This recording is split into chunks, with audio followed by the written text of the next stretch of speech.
नमस्कार, मैं हूँ गजानंद वर्मा। कक्षा 11 के लिए विषय अनिवार्य हिंदी पुस्तक वितान पाठ 2। पाठ का नाम है राजस्थान की रजत बूंदें और इनके लेखककार का नाम है अनुपम मिश्र। तो आज हम राजस्थान की रजत बूंदों के बारे में पढ़ेंगे।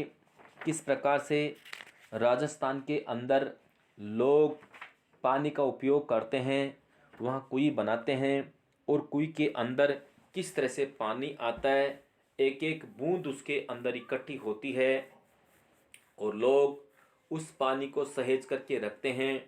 वर्षा का पानी रिस रिस करके उनके कुइयों में इकट्ठा हो जाता है।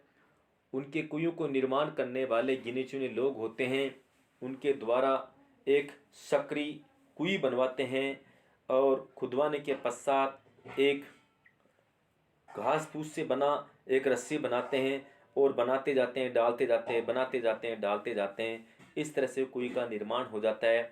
उस कुई को ढक देते हैं। प्रतिदिन जब उनको ज़रूरत होती है तो 24 घंटे के अंदर 3-4 घड़े उसके अंदर इकट्ठे होते हैं। उस पानी को सहेज करके ले आते हैं, उनको पीने के काम में ले लेते हैं। ये राजस्थान के रजत बूंदों के नाम में काम ले लेता है और इनकी गहराई भी ज़्यादा नहीं होती, थोड़ी होती है और ये उसको तैयार कर लेते हैं। लोग इनको तैयार करने वाले भी कोई विशेष प्रकार के लोग होते हैं, उनके माध्यम से ही ये कुई तैयार होती है और इनके अंदर रिस रिस करके पानी इकट्ठा होता है।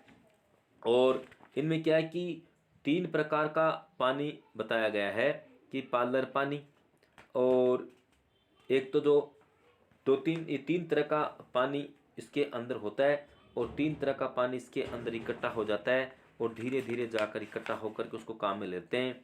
और इसमें क्या है कि जैसे पालर पानी, पाताल पानी और रेजानी पानी, इस तरह से क्या है कि 3 तरह का पानी इसमें पाया जाता है। लेकिन सबसे पहले जो पालर पानी मिलता है ये बीच में होता है। रेजानी धरातल से नीचे उतरते हैं, पाताल में मिल जाता है। तो इस तरह से क्या है कि 3 तरह का पानी इसको कहा जाता है। पालर बाहर बढ़ने वाला पानी, लेकिन रिस रिस के धीरे धीरे धीरे धीरे ऊपर का पानी रिस रिस करके नीचे चला जाता है पानी। ये पानी अमृत जैसा होता है, खारे पानी से ऊपर पाया जाता है। ये पानी बड़ा ही महत्वपूर्ण होता है क्योंकि ऊपर वाला पानी, वर्षा का पानी रिस रिस करके इसके अंदर जाता है। लोग उसको बड़े चाव से पीते हैं। रेगिस्तान के पश्चिमी भाग में इस प्रकार की कुइयां पाई जाती है और उन कुइयों के माध्यम से लोग पानी पीते हैं। तो देखिए इस पाठ में हम पढ़ेंगे।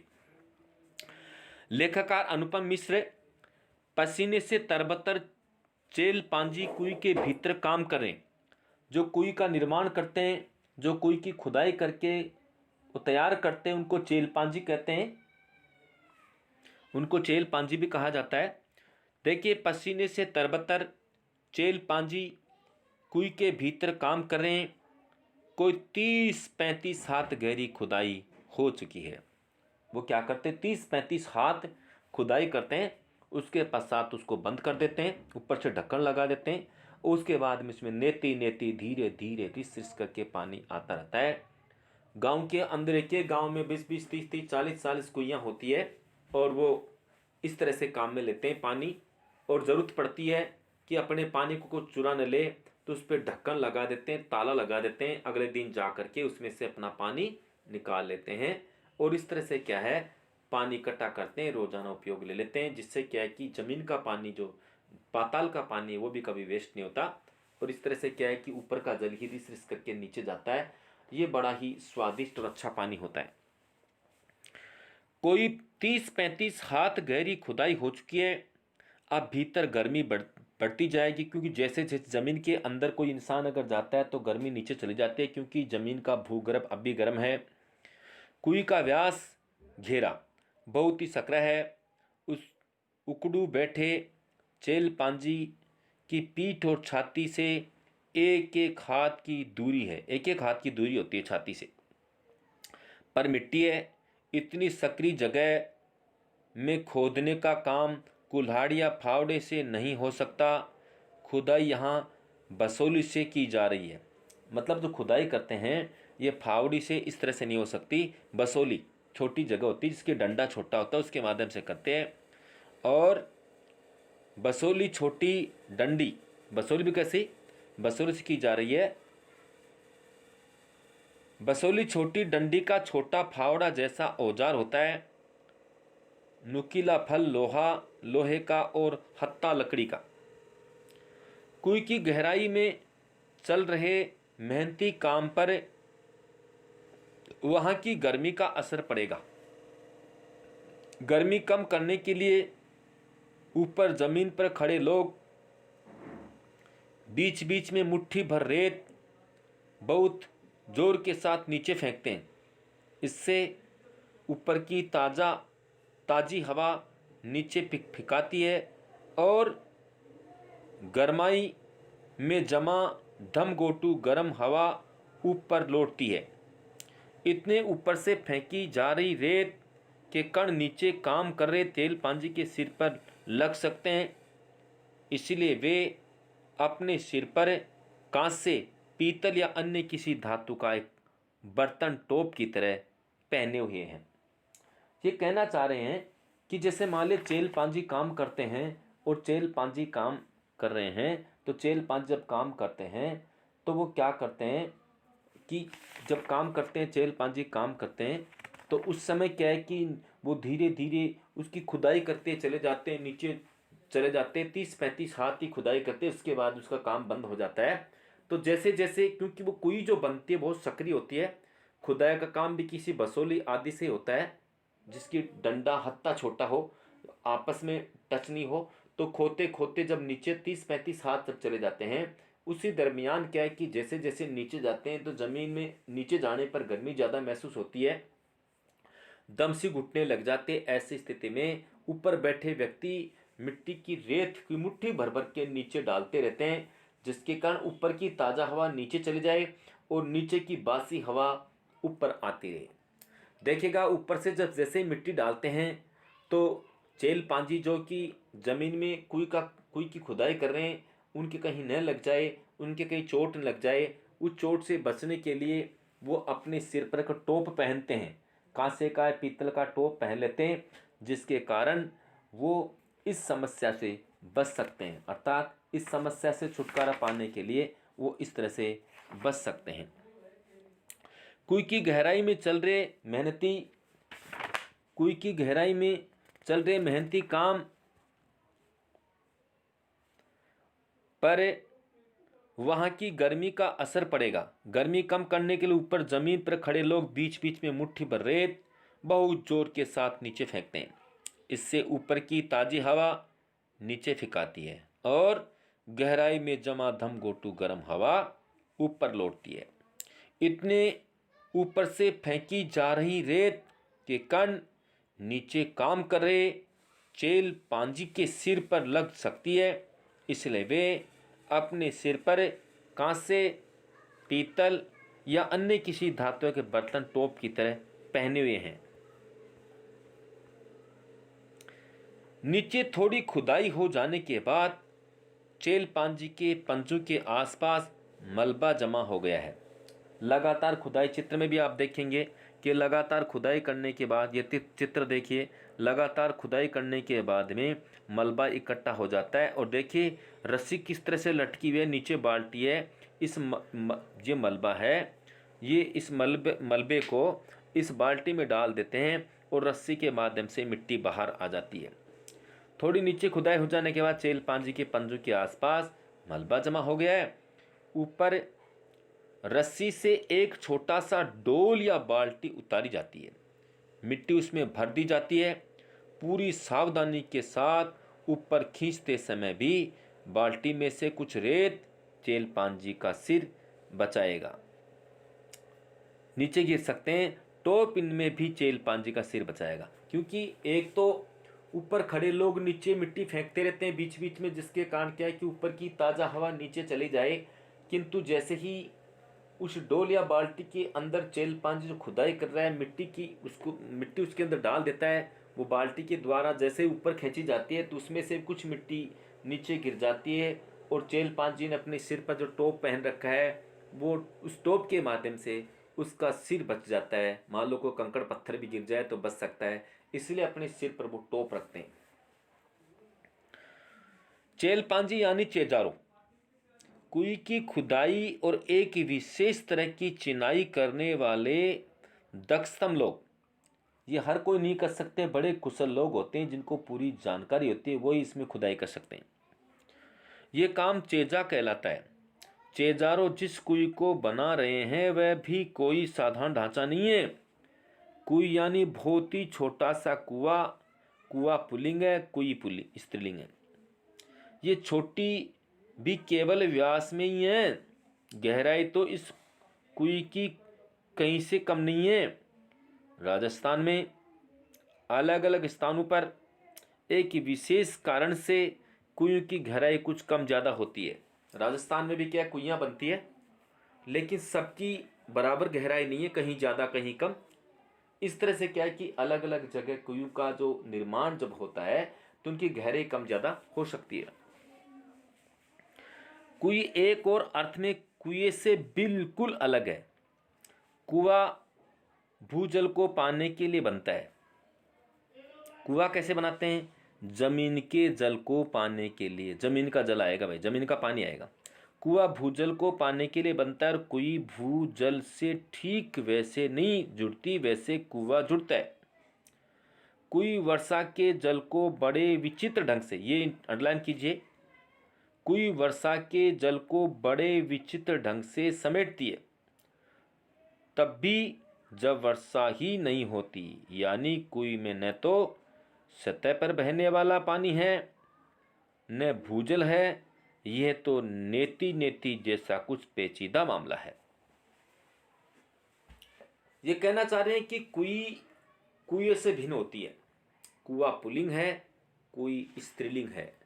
तो ये क्या है कि नेति नेति का अर्थ होता है धीरे धीरे टपक टपक करके पानी उसमें एकत्र होता है, वो कुई कहलाती है।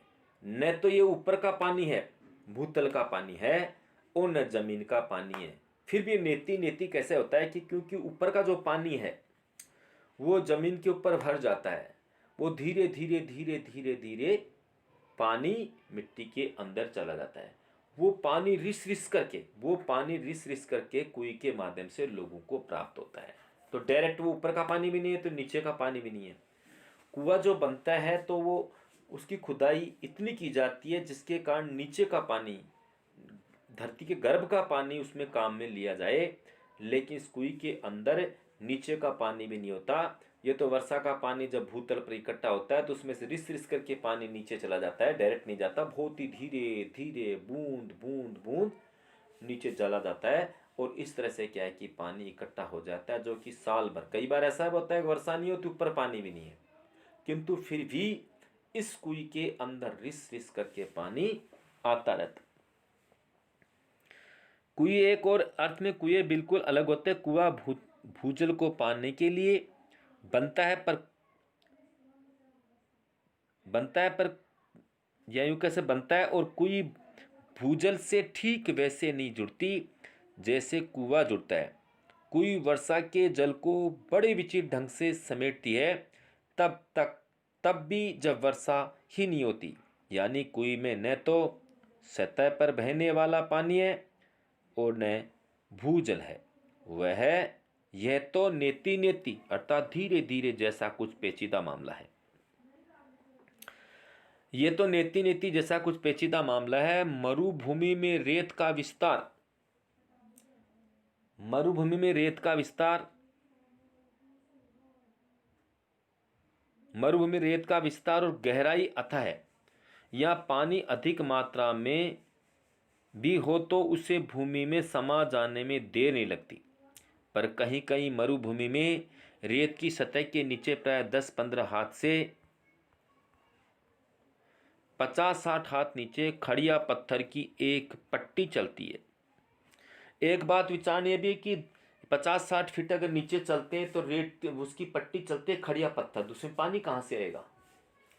और ऐसी स्थिति में क्या है कि पानी जमीन नीचे भी नहीं जाता हो कि भाई ऊपर का पानी, वर्षा का पानी नीचे चला जाएगा, और पत्थर चलता है तो पत्थर में पानी कैसे जाएगा? ये पट्टी जहाँ भी है काफ़ी लंबी चौड़ी है, पर रेत नीचे दबी रहने के कारण ऊपर से दिखती नहीं है। ये रेत के नीचे दब रही है। ऐसी स्थिति के अंदर लोगों को दिखती नहीं, पानी कैसे आएगा? पानी तभी आएगा कि पानी तभी आएगा जब ये दिखाई दे।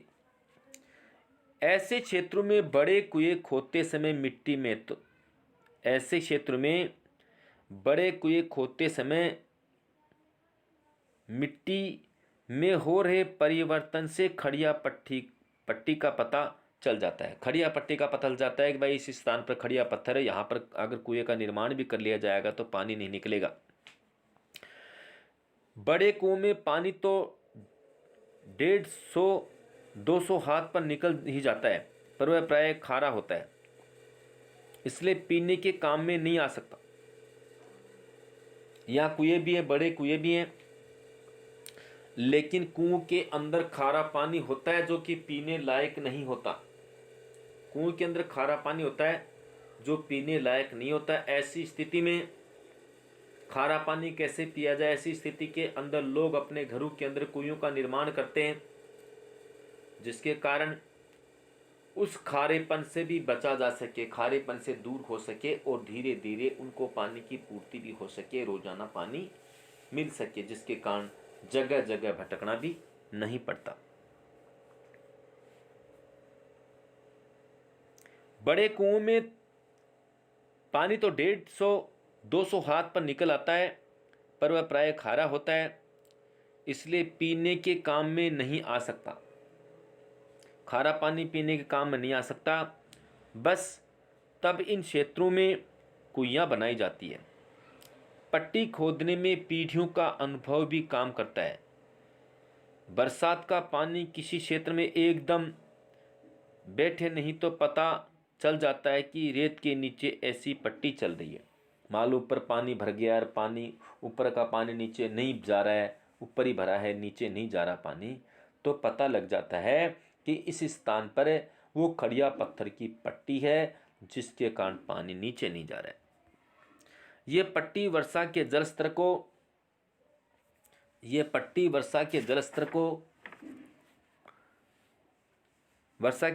को गहरे खारे भूजल तक जाकर मिलने से रोकती है। ऐसी स्थिति में उस बड़े क्षेत्र में वर्षा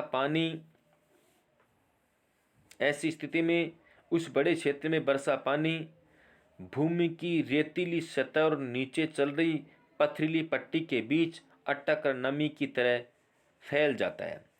तेज पड़ने वाली गर्मी में इसे नमी की भाप बनकर उड़ जाने की आशंका उठ सकती है।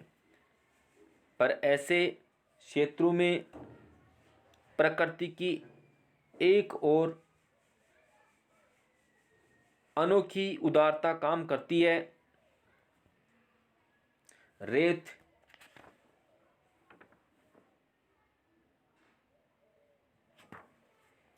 के कण बहुत ही बारीक होते हैं। वे अन्यत्र मिलने वाली मिट्टी के कणों की तरह एक दूसरे से चिपकते नहीं। जहाँ लगाव है वह अलगाव भी होता है। जिस मिट्टी के कण परस्पर चिपकते हैं वे अपनी जगह भी छोड़ते हैं और इसलिए वहाँ कुछ स्थान खाली छूट जाता है।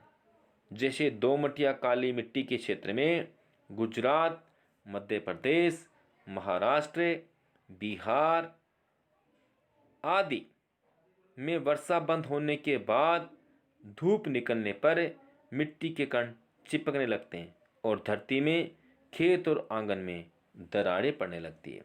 जिस स्थान पर मिट्टी चिकनी होती है, मिट्टी के कण एक दूसरे के चिपक जाते हैं, तो जैसे ही वर्षा का दौर थम जाता है, मिट्टी जब सूखने लगती है, तो ऐसी स्थिति के अंदर भूमि पर मिट्टी में दरारें पड़ने लग जाती है। तो इसका प्रतीक माना जाता है कि मिट्टी यहाँ की चिकनी है। लेकिन रेगिस्तान में तो बलुई मिट्टी है, यहाँ ऐसी दरारें नहीं पड़ती। पानी वर्षा का जब बरसता है तो तुरंत गति से धीरे धीरे धीरे नीचे चला जाता है, जल्दी सूख जाता है। हवा के प्रभाव से, सूर्य के प्रकाश से जल्दी ही ऊपर की मिट्टी सूख जाती है। लेकिन वो पानी अगर मान ली नीचे पट्टी चलती है तो पानी नीचे नहीं जाता, तो पता लग जाता है कि यहाँ पर वो खड़िया पत्थर की वो पट्टी चल रही है। तो कई बार उसमें कोई बोरिंग वगैरह लगा करके तोड़ दिया जाता है, जिसके कारण ऊपर का पानी जो भरा हुआ है नीचे चला जाता है। इस प्रकार से यहाँ की व्यवस्था चलती है। तो देखिएगा, आज हम इतना ही करेंगे। Thank you, okay, bye.